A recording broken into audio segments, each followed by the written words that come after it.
Warzone Season 4 is here, and so is the updated best controller settings. And starting with the button layout, I recommend Bumper Jumper Tactical. Generally with our controller settings, we want to be able to do all of the different movement mechanics and actions in Call of Duty as seamlessly as possible. So that means without taking our fingers and thumbs off the controller. Now, unless you play claw or you have a paddled controller, you're gonna find this really difficult with a standard button layout. For example, if you play tactical, where your melee and prone are swapped around, you're still going to have trouble jump shotting, since you need to come off the right analog, which you use to aim around and look around, to actually go over to the jump button. Whereas with Bumper Jumper Tactical, it allows us to do things like drop shotting and sliding and diving really easily, just by clicking in the right analog. But then if you want to jump shot or jump over things generally, you just use the left bumper. So if we think about the most famous movement mechanic in Call of Duty, i.e. slide cancelling, you need to use the crouch and prone button with the jump button to do it effectively. Well, using this, you can do it absolutely seamlessly.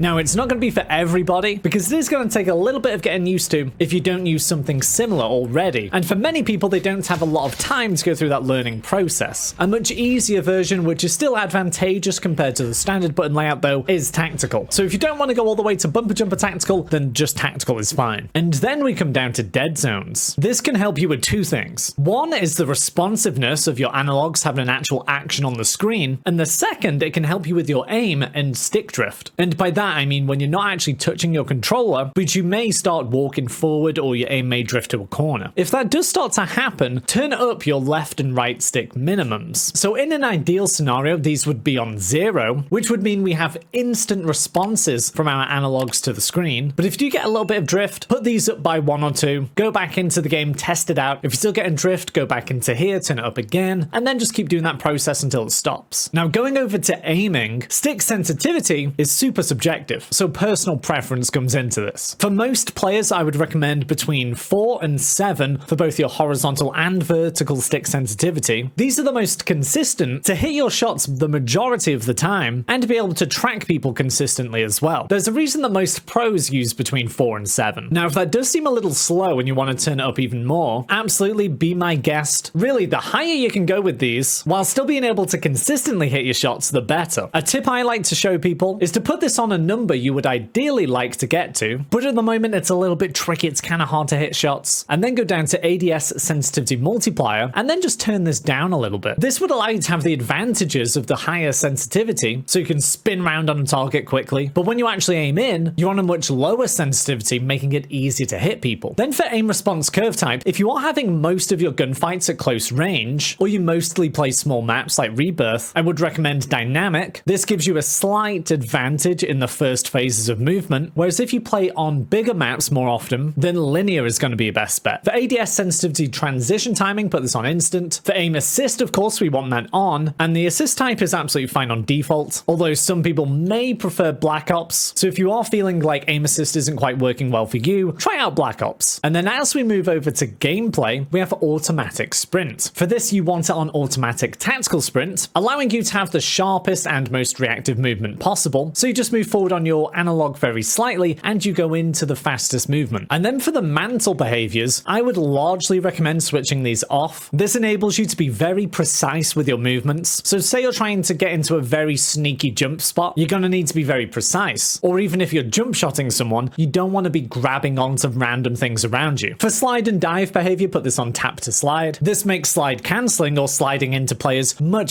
easier, but you don't want to put it on slide only because actually diving is still quite useful. For parachute automatic behavior, put this off. By having full control of your chute, you can open it much closer to the ground. For weapon mount exit delay, put this on instant. For interact and reload behavior, put this on prioritize interact if you haven't already. Armor plates behavior, put on apply all. It means you just have to press your button once for it to apply all, so it frees up your fingers and thumbs to focus on movement and things like that. And of course, you can still cancel putting on your armor at any time. And that's actually the last important controller setting. The rest of these aren't too important and are kind of personal choice. Hopefully this helps you get the edge on Warzone even more this season, and if you haven't already, check out the updated best graphic settings for this season, or if you just want to jump straight in there, I would recommend going over to this video to see how you can rank up weapons as fast as possible at the moment.